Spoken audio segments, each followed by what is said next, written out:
Good evening. Hopefully everybody had a wonderful 4th of July. I'm calling, basically opening up the city council meeting for Monday, July 8th. If I get everybody to stand for the Pledge of Allegiance, followed by an invocation by Austin Rifle, pastor at Indy Reformed Church. I pledge allegiance to the flag of the United States of America and to the republic for which it stands, one nation, under God, indivisible, with liberty and justice for all.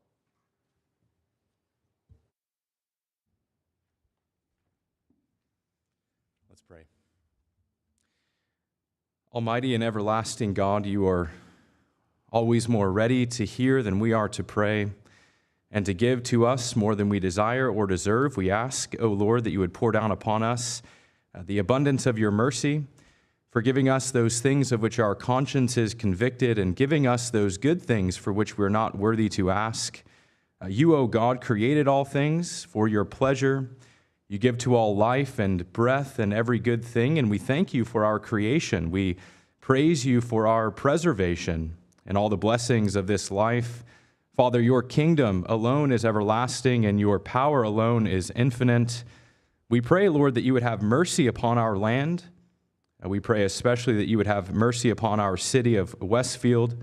Would you grant this city council of Westfield and to all others who are in authority, would you give to them wisdom and righteousness and strength to know and to do your will, so ruling their hearts that they, knowing whose servants they are, may above all things seek your honor and glory. Would you enable us to know whose authority they bear, and faithfully and obediently honor them according to your blessed word and ordinance.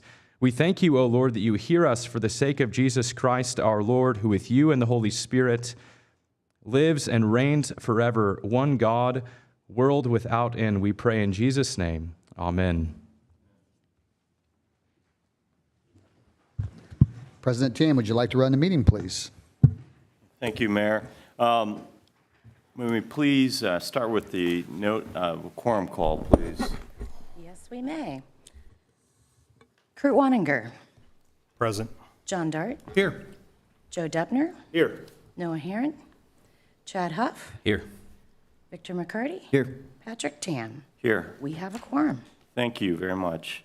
There's no changes to the agenda this evening. The minutes are our next item on the agenda for any potential motion and a second or any additional discussion on the review of the minutes from the June 24th, 2024 meeting. Make a motion to approve the minutes of June 24th, 2024. Second. We have a motion made by Councilor Wanninger, seconded by Councilor McCarty. Any additional conversation? Hearing none. Marla, may you please call the roll? John Dart. Yes. Joe Depner. Yes. Chad Huff. Yes.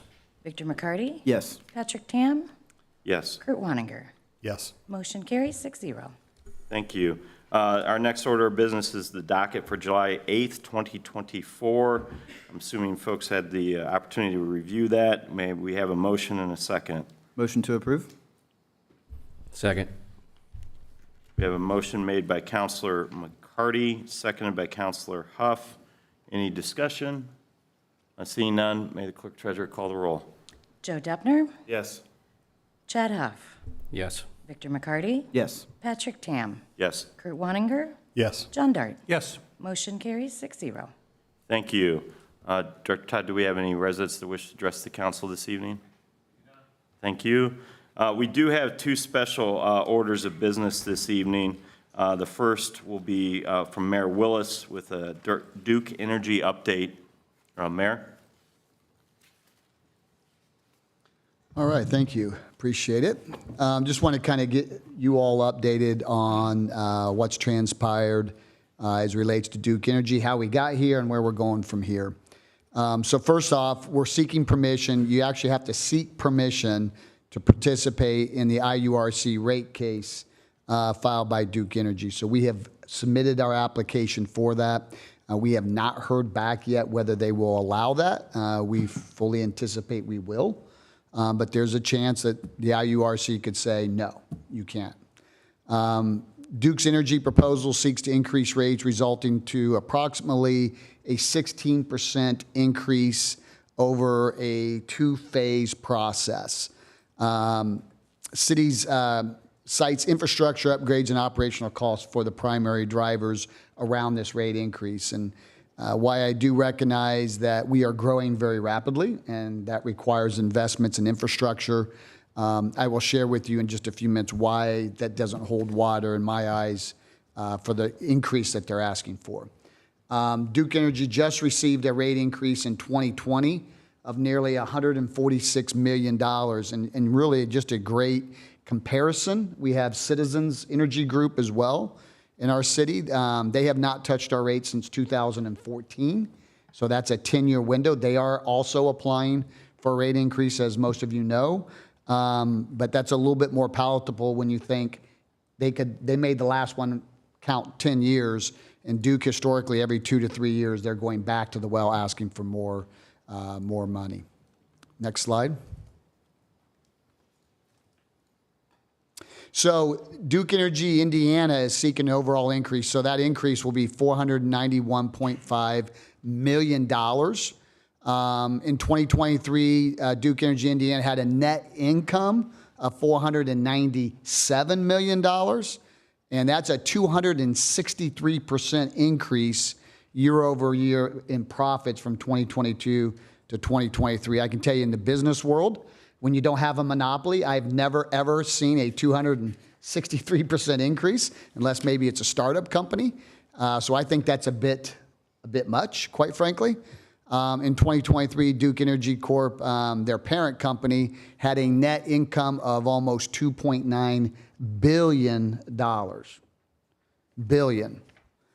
Duke Energy Indiana is requesting the highest profit margin for utility companies in the state of Indiana for its stakeholders. So when you compare side by side all the other utility companies, with this increase, Duke will shoot way to the top of any other utility company in the state. And generally speaking, the state likes to keep them all about the same. They usually give them the ability to have roughly a 7% profit margin, which I think is fair.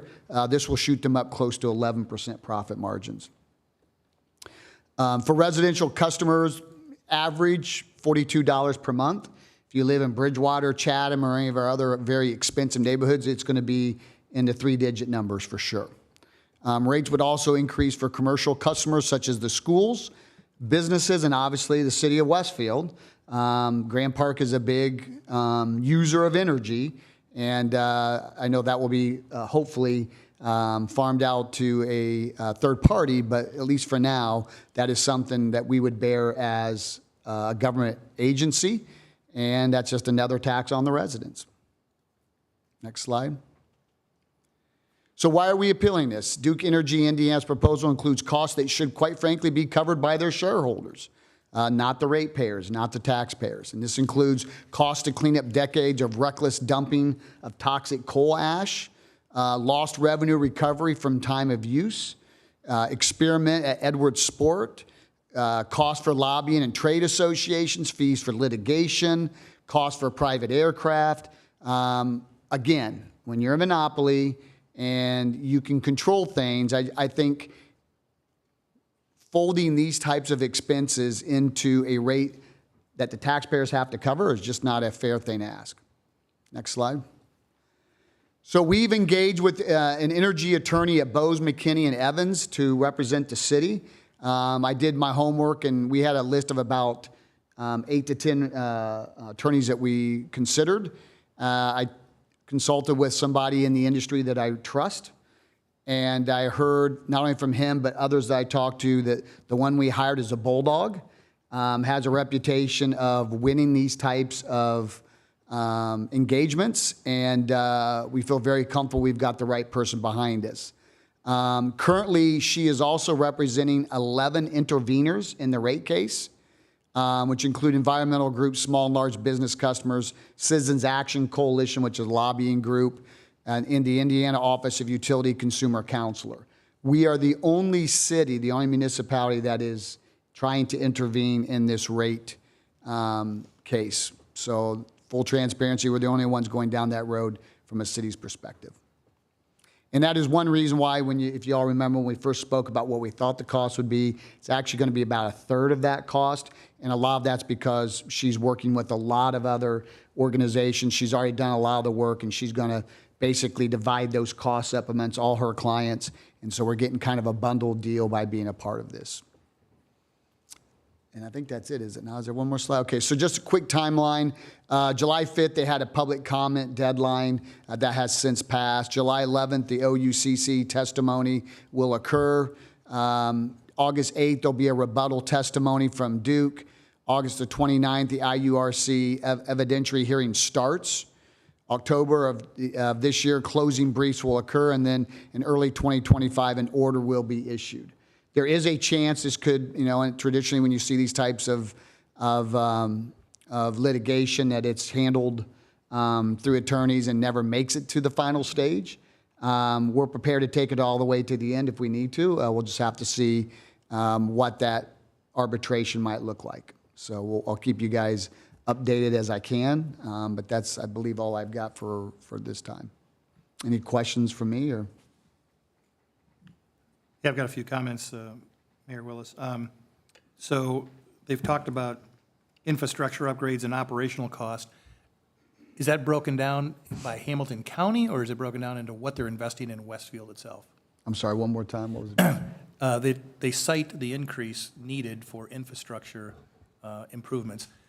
Do you have the number for what they're doing in Westfield, or is this a Hamilton County infrastructure improvement? They've not broken it down by municipality, and here's the funny thing, because and I totally understand their argument of, hey, in Hamilton County you're growing very rapidly, and I say, okay, so great. If you live in Tipton or Howard County where they're not growing at all, you're going to give them a rate decrease since you're not investing in their infrastructure, and they kind of laughed. I said, yeah, it's not really the way it works, does it?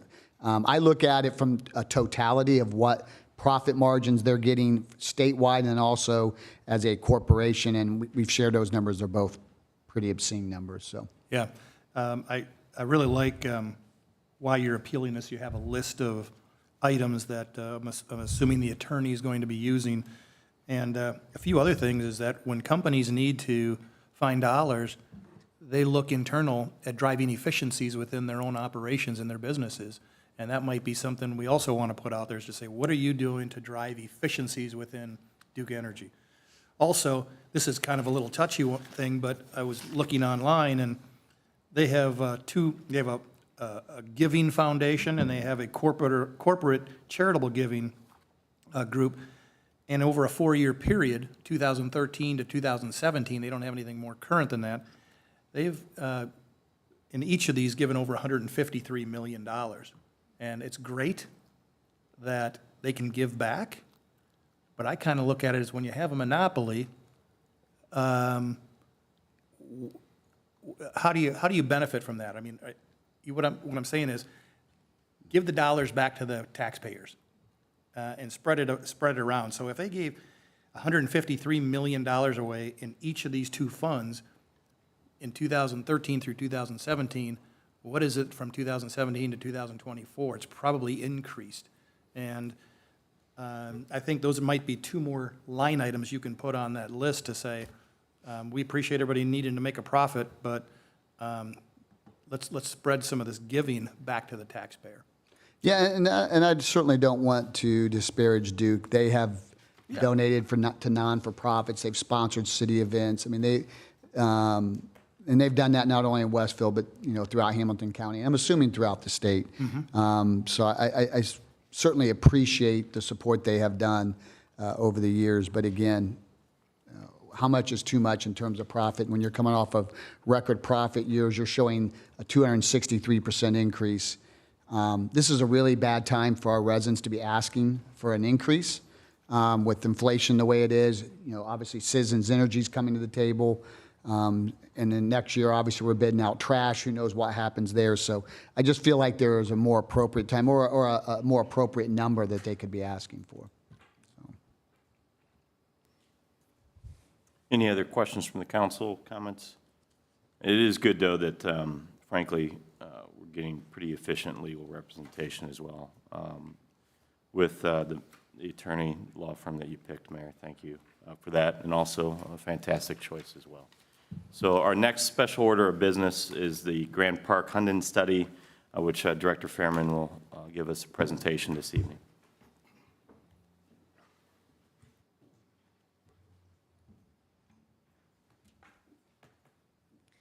Thank you, Mr. President.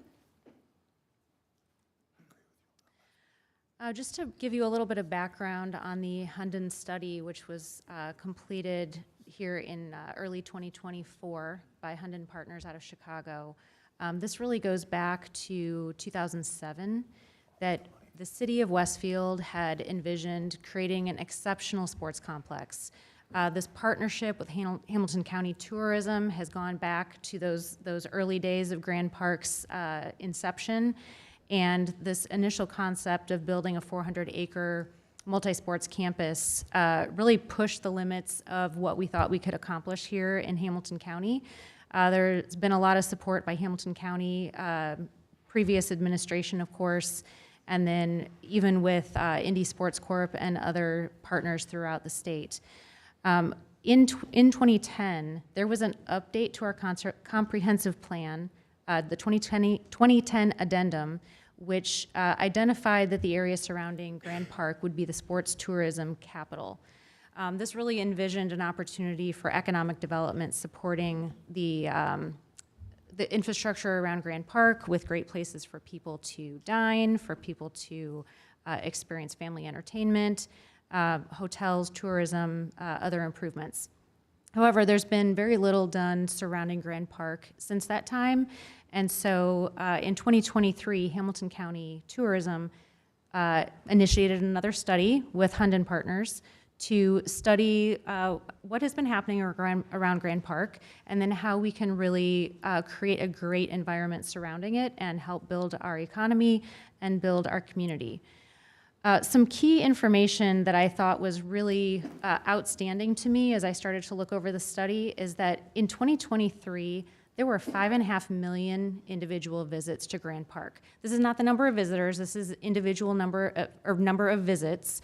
We recognize there are a number of people who are local, who visit multiple times, are part of a local sports team, but then we also have a lot of people who are visiting here from out of state. We have over, I think it was 1.3 million of individual people who have visited, unique visitors to Grand Park in 2023. The campus consists of 31 sports fields, 26 diamonds, and 3 indoor facilities. There's a continued partnership and financial support from Hamilton County Tourism. They have helped support events that are happening at Grand Park. They've supported capital improvements at Grand Park, and then most recently really helped us focus on area-wide development of a master plan. So we are focusing, as we move forward around the Grand Park area, on building a future that attracts targeted industries. Entertainment. This is maybe a new term for many people. These are opportunities for people to eat and enjoy entertainment at the same time. I know growing up, one of my favorite entertainment venues was Medieval Times. I lived in the Chicago area, and it was just like this really cool place where you could go and you had to eat with your hands, and they had jousting and all of these things happening. That's a really great example of entertainment. Retail, not just chain retail establishments. We're looking for unique retail, experiential retail, destination retail. Agritourism. West Fork Whiskey is a great opportunity. Urban Vines, Urban Apples, all great agritourism examples. We think that there are additional opportunities that we can bring the agricultural industry and entertainment all together and create destinations for people to enjoy as families. Not forgetting our sports, tech, and Class A office needs. There will be opportunities for businesses to partner with Grand Park in supporting businesses or surrounding businesses to utilize data, share data, not only wearable technology, think about nutrition, logistics, all types of technologies that can be integrated in with the sports district. If we create a sports tech area within the Grand Park limits, we'll really have this great opportunity for people to be able to share ideas and share data. Opportunities for family entertainment. I have some really cool opportunities I'll be sharing on some future slides. I'm not going to give those concepts away quite yet, but we'll touch on that shortly. And then hotel. Especially with this recent announcement of FIFA having their event, all their practices here in 2026. We've received a lot of questions about why we had to partner with Carmel for hotel for those practices to occur here at Grand Park. We don't have a hotel like the Renaissance. We don't have full-service hotel. The capacity that's required in order to support that type of team practice environment. So that's a great opportunity for expansion for us. And there could also be destination hotels, resorts, where people might travel just to experience that hotel resort atmosphere here in Westfield.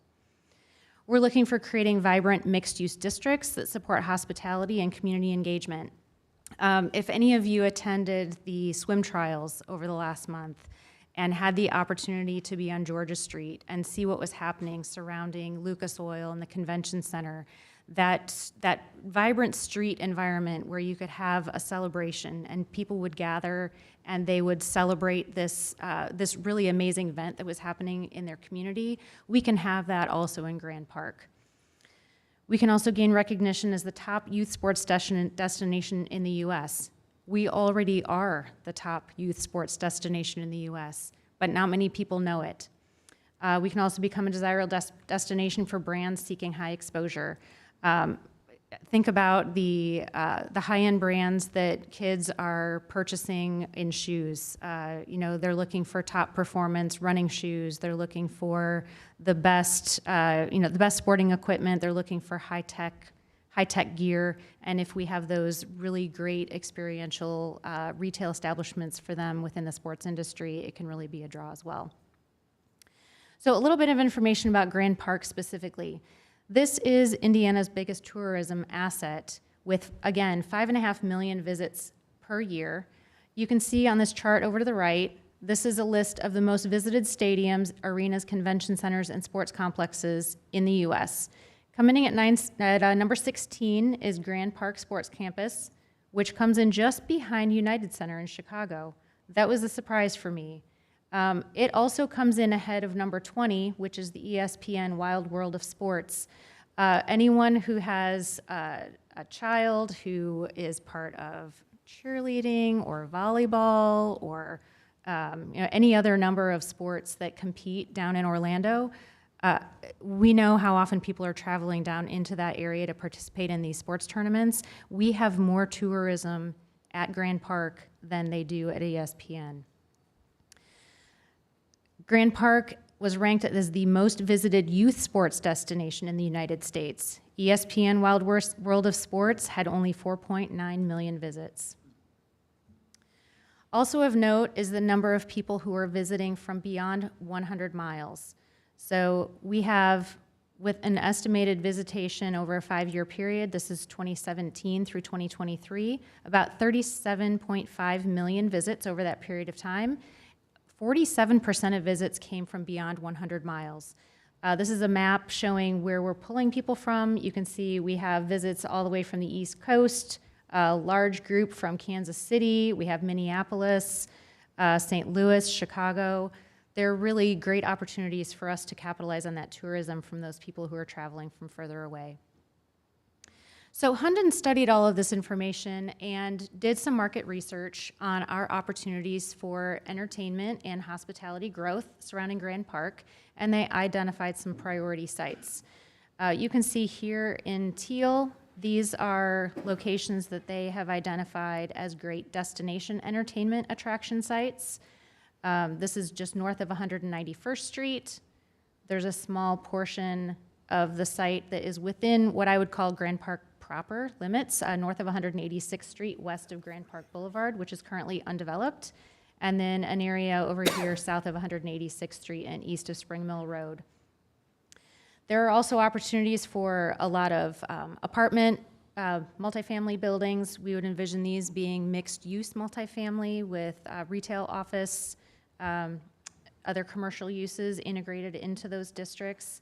Some expansion in the lighter yellow for single-family or townhome communities, and then the red would be the higher density commercial.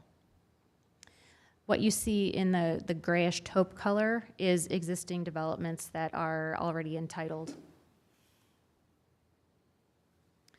So Hunden partnered with a group called MKSK out of Indiana, and they provided a detailed study of what could be.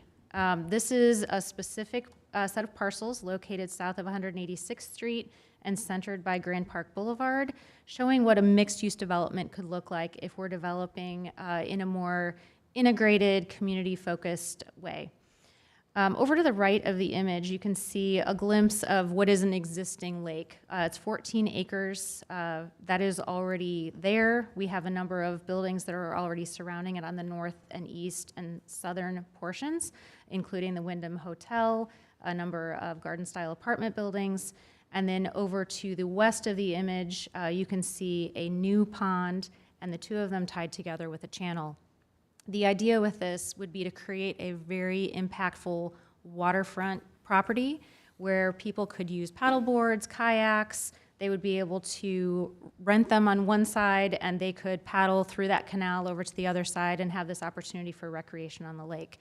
This is something that we really are lacking in Hamilton County, especially those of us who are further away from White River, where we don't really have this opportunity to get into the water and experience it as a nature feature. So this would be, I think, a really great attraction for the area that would really center our mixed-use development. You can see a specialty retail entertainment space over on the west edge. I would envision this as something similar to a Dave & Buster's or a Pinhead, something that has multiple types of family entertainment under one roof, some high-end restaurant space where people can experience watching some of these activities happening. We have opportunities for office, structured parking, some multifamily, and potentially some hotel in this as well. So we would be really looking for opportunities to work with a developer to more fully plan this space. We have already started working on a more detailed master plan of this area. Spec Dempsey and Perkins & Will be leading that effort, and we have a list of stakeholders, including the landowners, who are helping the city develop this master plan to further define what we would like to see in this area. Hunden proposed 3 phases for implementation of the Grand Park Entertainment District. Phase 1, years 1 to 3, they see an opportunity for residential expansion of about 400 units, a 150 key select service hotel. I will say this report was put together prior to the FIFA announcement, and we are evaluating whether that 150 key opportunity is large enough for what we are seeing as demand here in Westfield.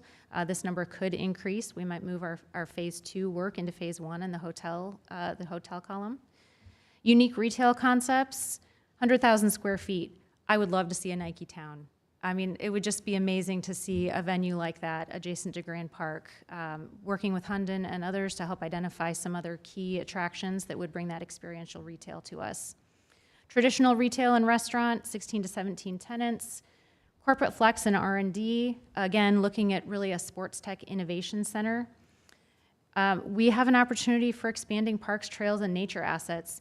Despite the fact that there are trails in this area, not many of them are connected to nature. There aren't really parks that are immediately adjacent for people to play in. So if there's a family that has younger children, they don't have that connection to nature or playgrounds. We're looking for that, as well as connectivity to the Monon Trail in downtown Westfield, hopefully through some alternative transportation options. And then non-traditional assets. I have a really interesting slide to show here in a moment about our demand in the central Indiana and Hamilton County area specifically for winter sports, but creating a winter park concept could be really impactful for our city. There is demand for a 3-sheet ice facility, which would offer an opportunity for tournaments, and if we're thinking really big, having an indoor ski hill. So this slide here is what shows our demand for those winter activities. The top graph shows year after year our cycle of visitation in Grand Park. So this is January through December for each year, and you can see that we have a peak mid-year. We have a lot of baseball diamonds, a lot of baseball tournaments that are driving traffic to the area, But then we have less happening, of course, in the winter months. Conversely, this is the graph of visitation to the fuel tank in Fishers, and you can see it is an inverse. So the idea is if we're bringing winter sports to Westfield, we can help flatten that curve. We can help keep our hotels and our restaurants and our retail establishments busy throughout the year. It'll help them be adequately staffed during the summer, and it will help create a better experience year-round and better profitability. Hunden did a specific analysis on an indoor ski slope. There is only one indoor ski slope in the United States as of 2020. There could be some newer ones since then, and this is with simulated snow, not an artificial synthetic material, but synthetics. You know what I'm saying? It's actually snow that's made indoors. This would be targeting younger demographics, tourists. Again, it gives us this mitigation of seasonality and really is just a cool experience. We know our winters are getting warmer and warmer. These opportunities for us to experience snow are becoming fewer and fewer. We don't have many mountains here either. I think this could be a really great attraction for us. Hotel analysis. Hotel currently has 4 hotels with 470 rooms as of January 2023. With 800 rooms planned over the next 3 years. Currently, a large amount of our hotel traffic coming from Grand Park is staying in surrounding communities. Fishers, Carmel, Noblesville are gaining a lot of business there, but on busier days, busier weekends, we have people who are staying as far as Lafayette, Kokomo, west side of Indy. They're traveling great distances to be able to experience Grand Park, and it would be great to keep that tourism here, not just to fill the hotels, but also to support our local businesses. So we have set some goals for developing a master plan for Grand Park. We are starting in a very targeted area. This is generally outlined by, this is GPEC, Grand Park Event Center. Area A comes up to 191st Street, down Grand Park Boulevard, over to 186th Street and around. This would be an opportunity to develop, I would say, our Sports Tech and Innovation Center, places for sports companies or sports teams to be able to practice, do training. This could be, other establishments like Ortho Indy. It could be other, we're talking with Indy 11, they are talking about having their destination here for all of their training, men's and women's teams. So opportunity for mixed use, destination development, destination retail. And again, this is where I envision having this really unique concept that is similar to what we would have at Georgia Street downtown, where we have a gathering place and we really can have a celebratory environment. South of 186th Street, Area B, we're developing a plan that's somewhat similar to what you see in this inset image, which would be mixed use, not so much focus on practice facilities and such, but really a more live, work, play, unique nature enhanced development. We are working on 2 separate timelines for these two, I would say 2 sets of deliverables for Area A and B.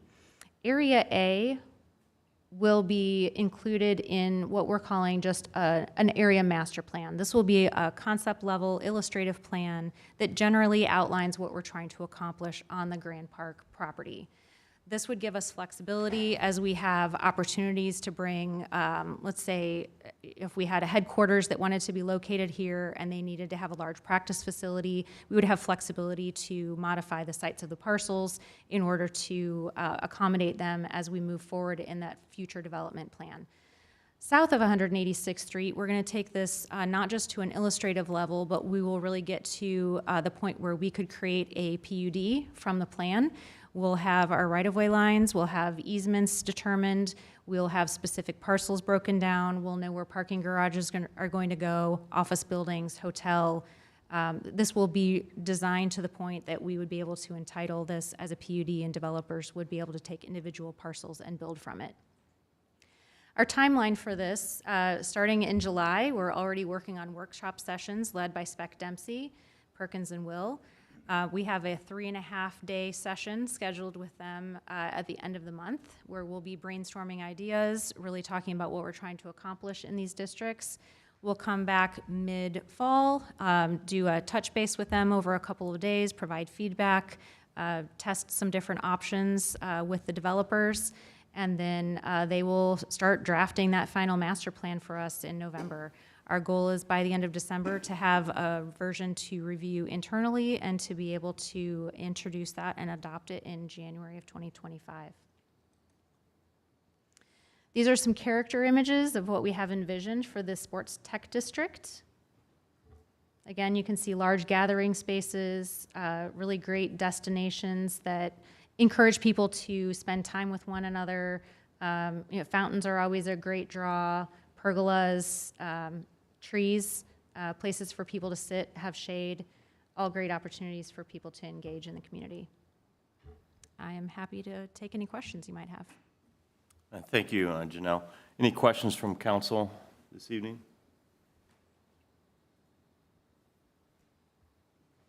So we're going to be held to that timeline. And why not 4 sheets of ice? That's just my personal question as a Why not 4? former hockey player. I mean, I'm just curious. Well, Hunden says 3, but we can study further. Okay. I do have a couple discussions to evaluate what we're really I mean, planning to 6 do sounds there. good. 6 might be over the top. No, I appreciate that. Frankly, professionally, I've worked with Hunden and a lot of their different reports over the years for different projects, and I appreciate they're very, very, very strong, very familiar with the state and, frankly, the country as well and beyond. Yes. I would like to mention also that we've engaged Hunden separately from the Spec Dempsey, Perkins, and Will team to advise us throughout this process. They had previously been working directly for Hamilton County Tourism to do these studies. Hamilton County Tourism has generously given us a grant to pay for the design by Spec Dempsey, Perkins, and Will, and pay for a majority of the study by Hunden to take this forward. So they've really been an amazing partner all along, and we'll be sitting in the workshops and helping to provide input as we move forward. Just because they're listening, they'll understand that the innkeeper tax that we do generate from Grand Park is being put to good use, evidently. So thank you. It is. And keep in mind, gentlemen, that when we're trying to get bigger and better events at Grand Park, and FIFA is just, I think, a starting point for the future of what we're going to see come into that park. Right now, there's no hotels on certain weekends in most of Indiana. So if we want to continue to move the park forward, if we want to attract the FIFAs of the world, we have got to do a better job about what we're creating around this park. And I think Janelle's team has done a fantastic job. First time I saw that design, I got goosebumps. I think that's what we've been talking about in Westfield for a decade. And finally, we have a vision for it, and we're going to be very aggressive moving forward. I just ask you all to digest, ask questions, and be ready, because the city's going to have to do some heavy lifting to get this off the ground. And but we're committed because we know the value is certainly there if we can get that done. So thanks. Really exciting plans. To your point, Mayor Willis, it really is exciting and gives you goosebumps. But the thing that stands out to me is the hotel rooms. I mean, whether this whole development takes place or not, you've got, the Grand Park, all the games that go on. You've got FIFA, you've got the Colts camp. A lot of people coming in from miles away, and we have to turn them away and send them to another Hamilton County city. And I think that needs to be a priority as we build this area out, is to get the hotels here first. And I know that's kind of a chicken or the egg type of a idea for the hotel brands, but hopefully they'll see the future here. No, I think, Councilor Dart, you make a great point, but also on that presentation, though, you don't build a church for Easter Sunday, and you can't build a hotel for 3 months out of the year or 4 months out of the year. But to your point and your presentation and the address, and I may have kiddingly said, why not 4 or 8 sheets of ice? That Not does 8. build winter business. Yes. And the use of indoor sports to build that type of demand for hotels. So suddenly that 200, 300 room, or key, technically, 300 key hotel with meeting space and full service hotel versus a select service hotel sees 12 months worth of business. And that's what's been desperately needed in this market, specifically our market in Westfield. So you see some of those full service hotels really, frankly, flourish maybe in Fishers, maybe Noblesville, maybe further south on US 31, close to 465 to be specific. But if we can build a year-round business, those hotel developments will see those numbers as well. I mean, currently, Kokomo, they have 500 rooms. They're booked for the next 18 to 24 months. It's all courtesy of 2 major construction projects, and you have 500 hotel rooms being built or being considered to be built in just the area of Kokomo, because there's no room for even the baseball teams that we used to send up there. They can't stay up there this summer. It's very limited to non-existent. Well, and we're not going to get any more hotels. We're not going to get anything more than fast food restaurants if we don't start looking at Grand Park as a 365-day-a-year destination. I mean, you hit the nail on the head. We're going to have to figure out this winter piece to it, or we're limited. I mean, businesses can't staff. It's hard to budget when you're busy like anything else for 5 months and then dead the other 7. We've got to find ways, and we're going to have to do some heavy lifting, I think, to do it. We've got some plans that are going to trickle out here in the near future, but we need to create that winter destination. Who's responsible for, and when does it happen, as far as going to the major brands of Hilton, Marriott, Sheraton, and sharing this vision and this plan with them so that they get on board sooner and we get the wheels turning? I mean, is that fall on to your team's responsibilities, or how does that all happen? Yes, but not alone. Certainly, any of you can help. If you have contacts within the tourism industry, feel free to make introductions at any time. Anyone in the administration can make those introductions. Hunden is a great partner in this. They are at trade shows and conferences throughout the year, and they are very well connected in the tourism industry. I'm looking at opportunities for myself to also travel to some of these tourism conferences to make those individual connections with those developers. And then, you know, one of the greatest assets that we have here is a really great environment in the design and construction community. And that's been my world for a very long time. I know a lot of designers who design a lot of hotels, build a lot of hotels, and they know those developers who want to build more. So I definitely reach out to them and look for those introductions so that we can help them get work and help bring business here to Westfield. And Janelle put on an event, was it last week? 2 weeks. 2 weeks ago at Grand Park, and we invited individuals from all across the development community into this event. And this includes the restaurant industry, hotel industry. So we had some very, very, very heavy hitters in the room at one time, and it really started sparking conversations. I know Janelle has. I've gotten several emails of, hey, I'd like to introduce you to somebody from, I don't want to mention any names, get people excited, but XYZ restaurant who might be interested. Would you be willing to meet with them? So it's starting to spark interest, and you know, we're telling people we're open for business, and we're looking at maybe a little bit different lens than what past administrations have, and we want to do something different and unique here, and I think it's going to take some time, but I think it's coming if we continue to play our cards right. All right, thank you. Thank you. Moving on to old business on our agenda, we have ordinance 24-38, the Common Council authorizing and approving an additional appropriation for the operating balance of the general fund and authorizing and approval a transfer of funds. Director Fairman can't get too far away from the podium today, but this is for a second reading. We had a first reading at our previous council meeting. We also opened up to a public comment period as well during the first reading as well. Janelle, do you just want to do a quick, brief overview? Sure, I'd be happy to. So again, this is the second reading on an appropriation to, I know the fund transfers, I think I'd have to have Caitlin explain why they move around a couple times. But essentially what we're requesting is $12.9 million to be appropriated to Fund 651 for infrastructure improvements. This is money that would be granted to the RDC to be used for redevelopment. As you all know, we have a number of downtown development projects that we are planning, including a couple of parking garages that would be associated with mixed-use developments. And the first part of the process that we need to take forward is acquiring land. So we're asking for money to be appropriated so that we can purchase land so we can get these projects going. Thank you. Any questions We do need a motion and a second this evening for potential consideration. I'll make a motion to approve ordinance 2838 for authorizing additional appropriations from the balance of the general fund and authorizing approving and transfer of these funds. Second. We have a motion made by Councilor Waniger, second made by Councilor McCarty.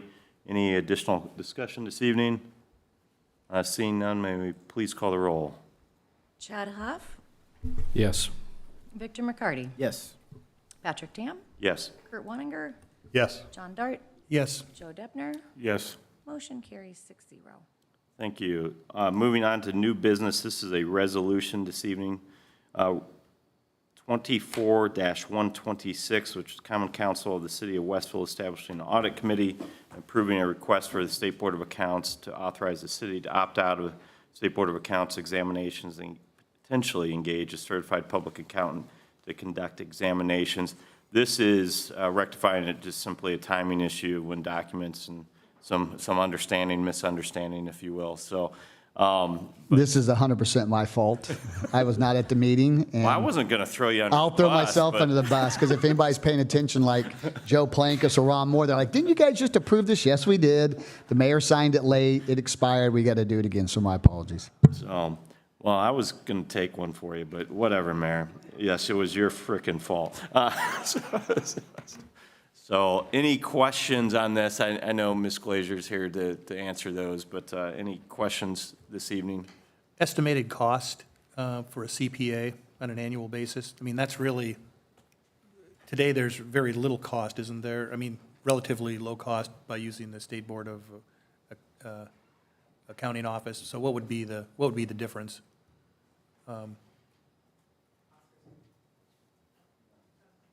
Hey, Mr. Gutierrez, you can please answer the question and introduce yourself just for the record. Thank you. Thank you. For the record, Oscar Gutierrez, Boundary Consulting, Municipal Advisor to the city.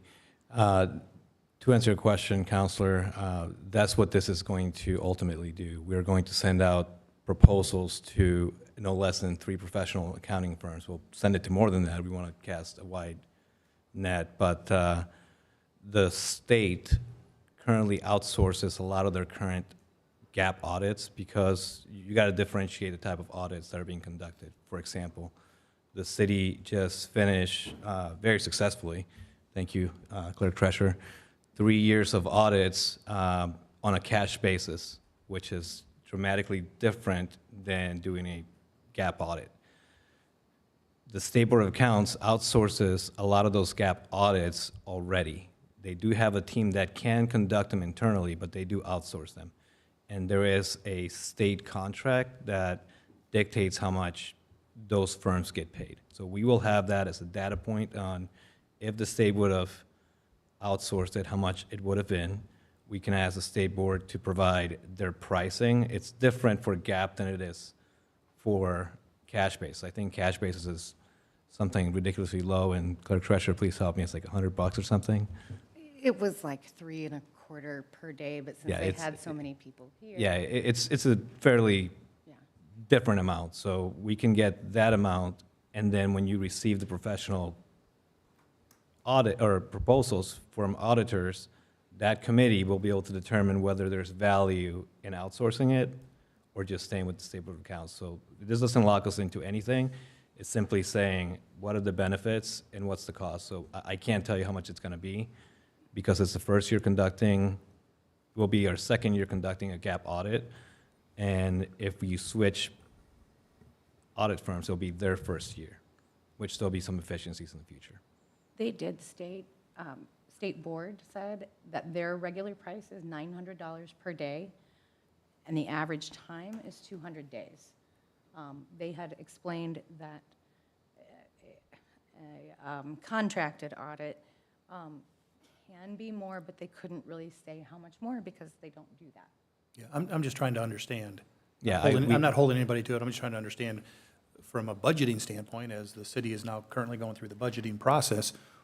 No, and that's a fair question, Yeah. Counselor, and obviously we'll try to get that this process start as soon as possible so that it's accounted for. It is an allowable cost for cost of issuance because this is going to be directly tied to a bond issue. Other cities like Fishers and Carmel have put this as cost of issuance costs for bond issuances. Just to give you an example of, I believe that the goal is, as you know, and let me choose my words carefully here. A gap audit is what the city needs. It doesn't matter who does the audit. We are simply wanting a professional auditor to conduct it so that it is timely and the city has control of the individual coming in to do it on a timely manner. When we tell them to come, they're getting paid to do it, and they do it efficiently. We don't have that kind of control with the state currently. Obviously, it took them 3 years to conduct the last 3 years. Not to bash them. So it is simply to control our destiny, and we need that audit by whomever does it in order to improve our credit rating.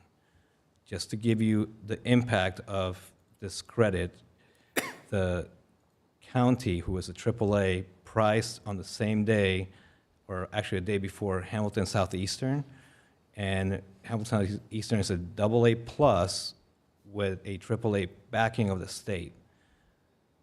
The county is a true AAA, and it was 20 basis points spread difference, which accounted to millions of dollars of savings for the county for that bond issuance. So I want you to keep in perspective that this can be a cost that is de minimis in the big picture, because when you look at all the things happening in Westfield, having that AAA power to enhance developer, city-backed bonds and other things will be a force multiplier that $10,000, $20,000, $30,000 will be almost insignificant. We're talking about millions of dollars. Yeah, and if I might add, we've talked a lot about my desire to get us to a AAA bond rating for a lot of reasons, and Oscar's already covered some of that. We applied for our first credit rating the beginning of this year, and we got a rating for that. We almost lost it immediately because we had not been audited in 3 years. And we had committed to them, or they had demanded from us, that we would have that audit done by June. And if it wasn't for the fact that I called a buddy at the state Senate to put pressure on SBOA, we would have missed that, and we would have lost our bond rating. So it would have gone from a good bond rating to nothing. So this allows us to control our own destiny. I thought long and hard about this. I talked to the city of Fishers because they're the only ones, quite frankly, and they lost it here recently, but they're the only ones in the state that have a AAA bond rating for a municipality. And they passed the same thing for that exact reason, because they just didn't want to throw away all the work and effort and expense, quite frankly, of getting us to this AAA bond rating, to have it thrown away because the state couldn't make an audit. And like I said, we just had one done for 3 consecutive years. It's been so long since we've been audited. So we need to control. If we're going to do the AAA bond rating, if we're committed to that, this has to happen. We have to be able to control our destiny.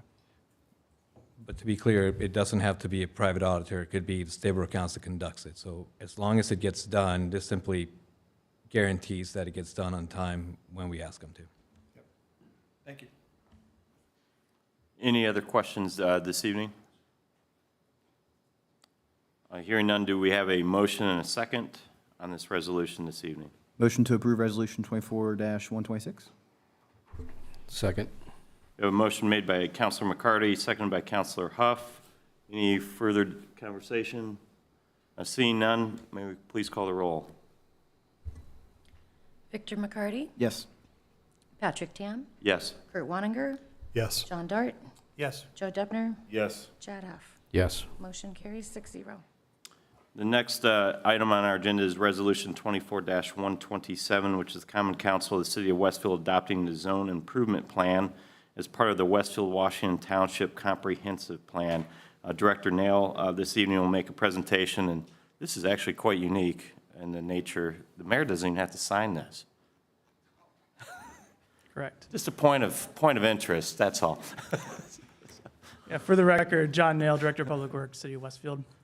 Before you tonight is a resolution to formally adopt the zone improvement plan as part of the comprehensive plan. On July 1st, so last Monday, I presented to APC the zone improvement plan. There was a public hearing, and that was certified and approved by APC. For those of you who missed that riveting presentation, I'll do a quick overview of what the zone improvement plan covers. The zone improvement plan is really in contemplation of a road impact fee. I think you all know that the city of Westfield has a road impact fee ordinance. Developers pay for the trips that they generate with their development, and the city uses those dollars to fund much-needed infrastructure improvement projects. The idea of road impact fee is that growth pays for growth. So the fact that Westfield is growing, we're not burdening our taxpayers for paying for all these infrastructure improvement projects like roundabouts or added travel lanes or new alignment roadways. Instead, the developers that are creating the traffic are charged a fee to help offset those costs. To do that, we do a zone improvement plan and we do a comprehensive road impact fee study. We collect all the data of existing vehicular traffic. We project and estimate what is expected to be developed in the next 10 years, what kind of trips those will generate, and then we compare the added trips to our current network to figure out which intersections and segments no longer meet a level of service level of service D or better. Level of service is a transportation engineering term. It's a scale of A through F, much like your grading scale, except there's a level of service E randomly, which is not included in our typical middle school report cards. But anything D or higher is considered acceptable. So A&F Engineering provided the study. They collected all the data at all of our traffic intersections and segments, applied the expected development trip generation to those numbers, and reran level of service calculations for all of our intersections and segments. For those intersections and segments that have gone from an acceptable level of service to an unacceptable level of service, you provide cost estimates for the improvements that are needed to bring those intersections up to an acceptable level of service, and that's the basis for the cost of future infrastructure needs that needs to be distributed across all the developers that would be forthcoming over the next 10 years. So that's a very abbreviated version. This zone improvement plan is over 2,500 pages. By no means am I going to go through all of it tonight. Most of that are appendices and supporting documentation for the calculations involved. The focus should really be on the first 60 pages, which is really the summary of the report. And I think a couple of important things to take away from this zone improvement plan is that many of the intersections and segments that are identified as going from acceptable levels of service to unacceptable levels of service are already on our capital improvement plan. So it's a good check for my staff for the projects that we expect to do over the next 8 years or so. There's actual traffic data to show that indeed these are projects we are going to need to do. So it's a good check, and it's a good, a good eye test for my staff to make sure that we're on the right track with our capital improvement plan. The final result of this study, Kevin, if you could scroll to, well, I'll tell you what, scroll to page, I think it's like 58, something like that. But the final result of the study shows that our road impact fee for the next 5 years should be $362.44. It's important to understand that this is the calculation based on the data that we obtained, but we always want to check what our fee is going to be relative to our neighbors.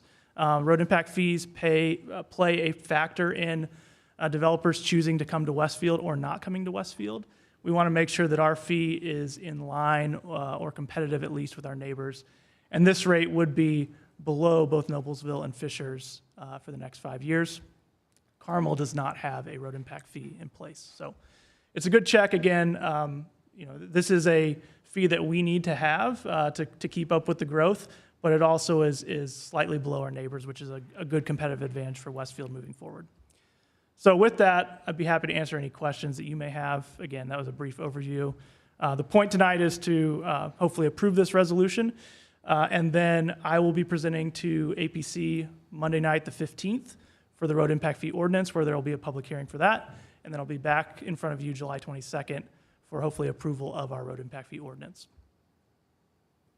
Questions? Any questions for the director? All right, this is just for my education. So this $362 to be in charge to a developer who's doing business in Westfield during the construction of a project? Or When what's when they pull their building permit. When they pull a correct. building Yep. permit and The when road they- impact fee is due at the time they pull the permit. and it ends when the project is completed? It's a one-time fee. They pay their fee. Typically, they pay it in its entirety when they pick up their building permit, and it's a one-time payment. Not to get too far in the weeds, but there is an option for developers to do an installment agreement where they pay a set amount over a 5-year period. Okay. I mean, at the end of the day, aren't they just baking this into the cost of a project? Yes, I would say that I that's mean, fair to so, say. Yeah, they put it into their pro forma. They make sure that they're incorporating road impact fee costs along with any other development costs. And so, yeah, at least good developers are baking this into their numbers. Absolutely. I mean, so who ultimately pays that? I mean, where's, The buyer. yeah, that's what Yeah, I'm I mean, I saying. think potentially the end user, so it depends on the development, right? For example, like a Chick-fil-A that came into Wheeler Landing, I mean, the Chick-fil-A is paying that as part of their lot fee, right? They're buying the ground, they're building their restaurant there, it's baked into the cost of that. For single-family residential, yeah, a home builder is probably gonna bake some of that cost into the lot price that they sell a family for a single-family home. Which again is why we don't want to elevate that road impact fee. We want it to be a fair amount based on data and not some arbitrary number that we're setting. Thank you.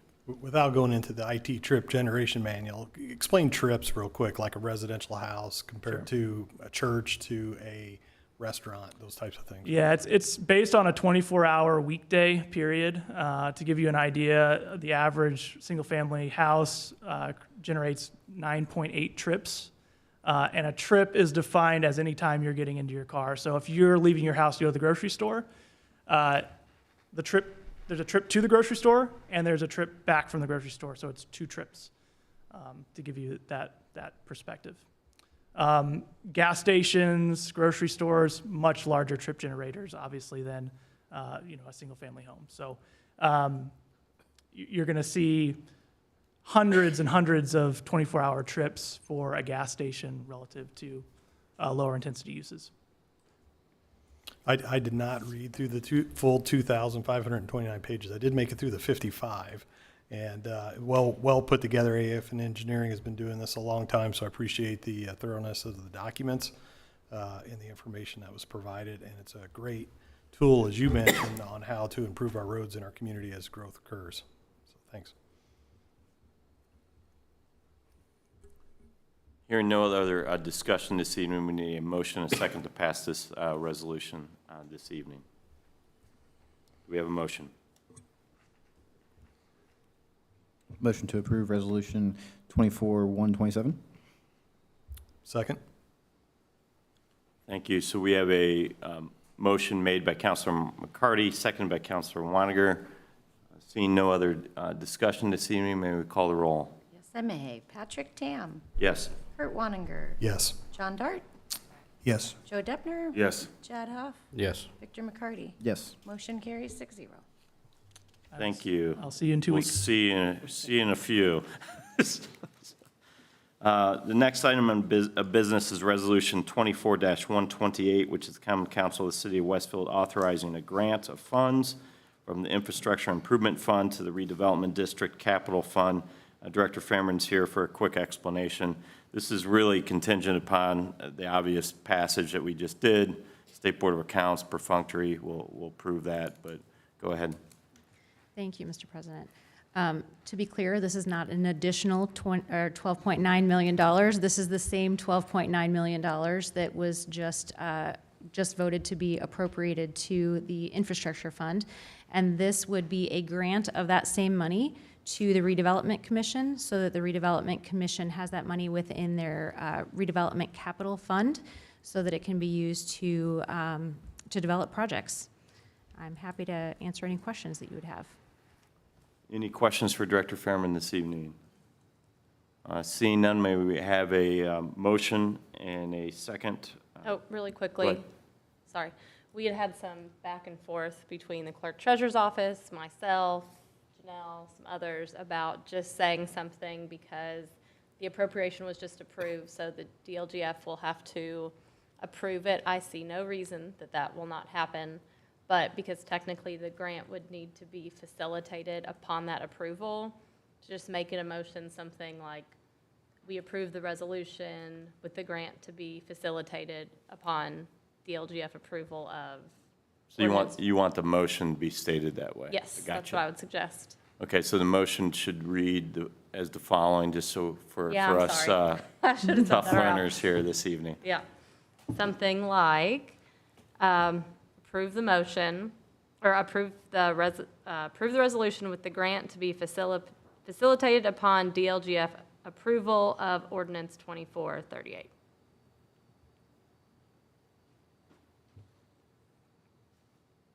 So can we have a motion this evening? Sorry. Motion to approve Resolution 24-128 upon the DLGF approval of ordinance 2438. So Counselor McCarty clearly shows his young mind this evening versus us older ones. Second. We had a motion by Counselor McCarty, seconded by, I believe, Counselor Huff. Any further discussion this evening? Hearing none, may we call the roll? Kurt Wanninger, Yes. John Dart, Yes. Joe Deppner, Yes. Chad Huff, Yes. Victor McCarty, Yes. Patrick Tam. Yes. Motion carries 6-0. Great, thank you. Resolution 24-129, which is the Common Council of the City of Westfield declaring interest in and authorizing the purchase of specified land. This evening, we have Ms. Carrie Tolan here this evening to give us a brief presentation on this as well. Good evening, council members. For the record, Daniel Carey Tolan. Oh, yes, thanks. We were multitasking at the same time. Before you have a resolution to declare the interest in authorizing the purchase of 21 acres. It is this parcel here. It is Wheeler Farms. The purpose is to centralize our world-class PD headquarters, and this just authorizes the city to take necessary actions for us to move forward and to purchase negotiations, appraisals, and surveys for this. So that really is a due diligence part. This will be coming before the council in the future as a BOT. It just ensures the actions that are taken properly for funding sources.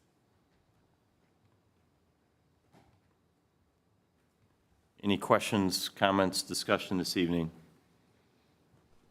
Only question I would have, to parcel to the west, is that already laid out in a plat? This one, yes, this is apartments, and it's already been laid out and started. Do you know, Mark, when it started? Okay, I'm not sure when it started, but it is platted for apartments. And second question is, does this property have enough for future growth and build out? Yes, it does. That's why we're looking at the full 21.71 acres.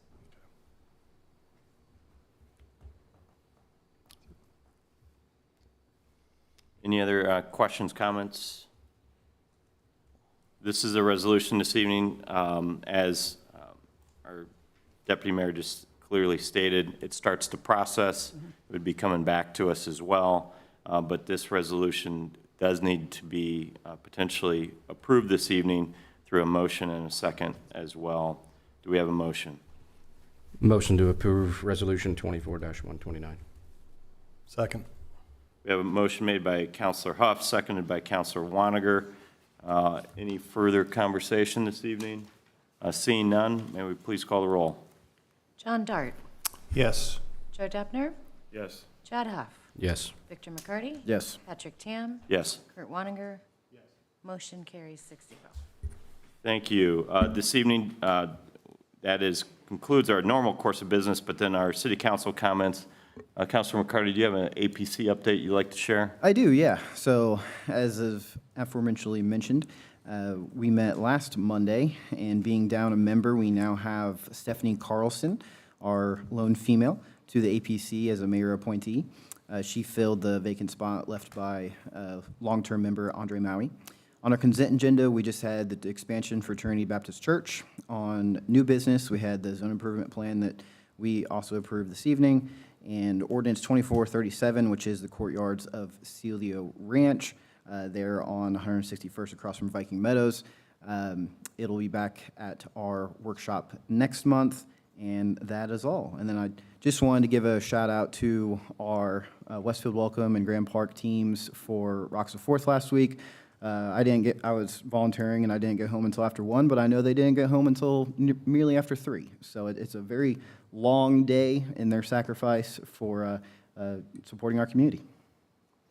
I know my 14-year-old particularly enjoyed it, so hopefully she didn't talk to any boys while she was out there either.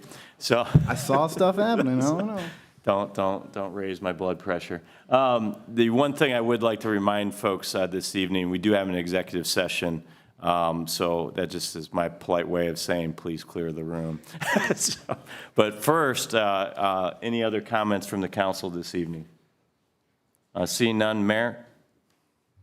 No, I just second the comments that Councilman McCarty said. Westfield Welcome Works, this is a big, heavy lift. It's our biggest event of the year. I think they did a spectacular job.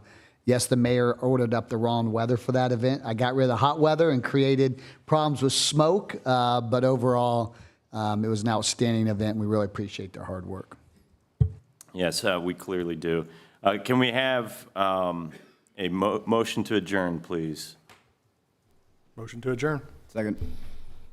We are adjourned. Thank you.